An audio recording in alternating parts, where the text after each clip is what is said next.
May 2022 is a very important time for Huddersfield Canal Society.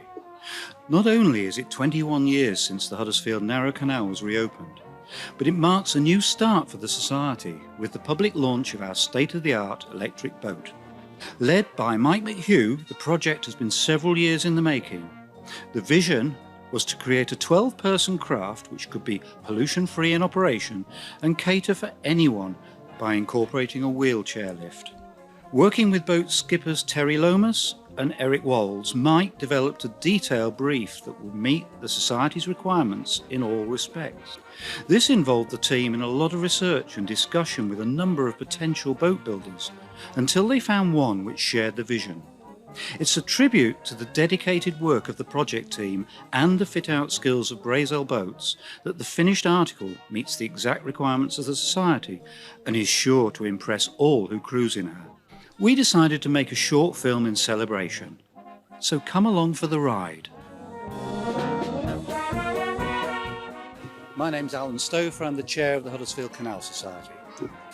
Well, it's an important anniversary. 21st, it's the coming of age of this restored canal.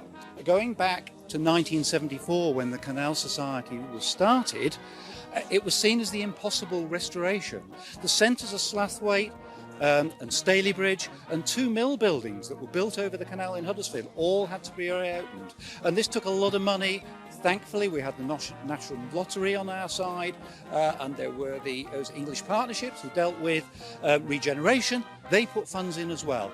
And finally, we got it open. In 2001, there were celebrations here. Prince Charles came along and opened it formally in September. And indeed, the Diggle Band, who are going to play to us later, were part of those celebrations. So some of those same people have actually come back 21 years later to see how the canal's doing. I'm Julie Sharman. I'm the Chief Operating Officer for the Canal River Trust. Look after all the operations of the canals across the country.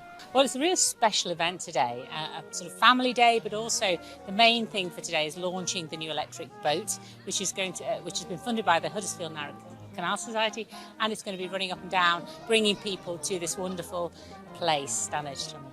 I'm Anne Goggin and I work as a volunteer skipper on the Marsden shuttle. The fun part about being a crew member is as much the other crew members as anything else, being out in the water, getting an opportunity to do a bit of boating.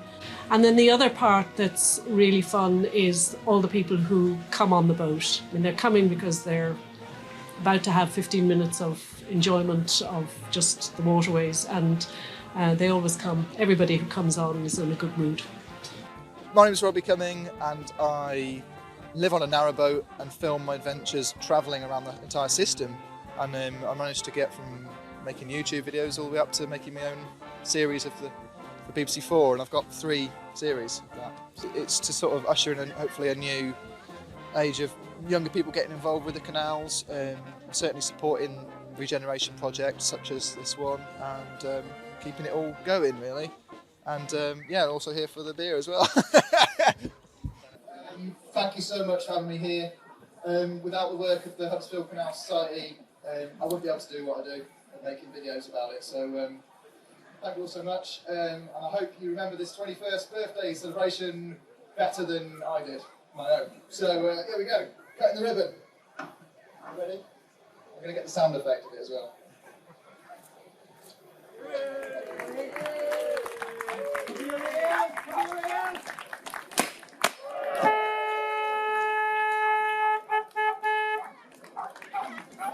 Well, I think it just helps put Marsden and the Standedge Tunnel back on the map. It's always been on the map, but it's really great to see so many people here.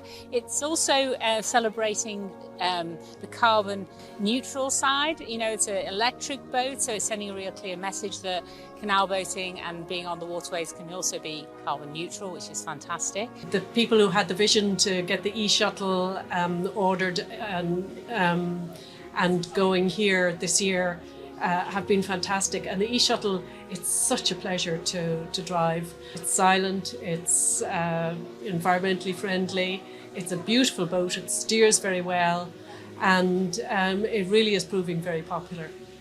So we're starting from scratch. There had been many electric boats built before, but not of the dimensions of this one.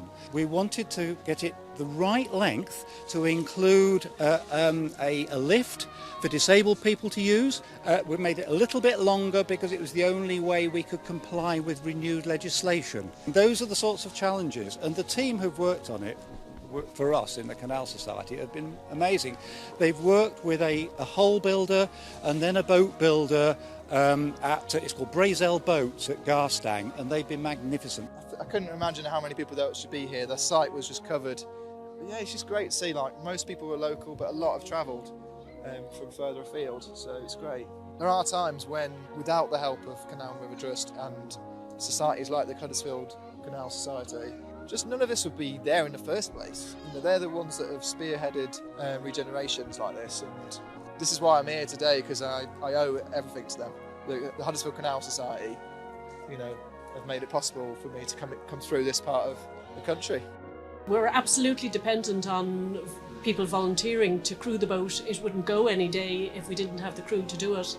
And there are some people who do it an awful lot, and they are the stalwarts, the people who have really kept the boat going over the years. If you want to try it out, there's no commitment to having to do it lots of times. Come, see whether you get the training, hopefully give a bit of service and enjoy it, and stay or not, as the case may be. The volunteers here and also in the Canal Society are fantastic. They make such a difference. They create that warm welcome to visitors who are coming to the site. They create that friendly presence on site. They're able to tell people about the heritage and the history of the location, and they bring the whole experience to life. It's very, very important, I think, for the village and for other communities along the Tame and Colne valleys to see the canal being part of their life. And in a way, this is like a rededication, I see, of that, and then planning the way forward.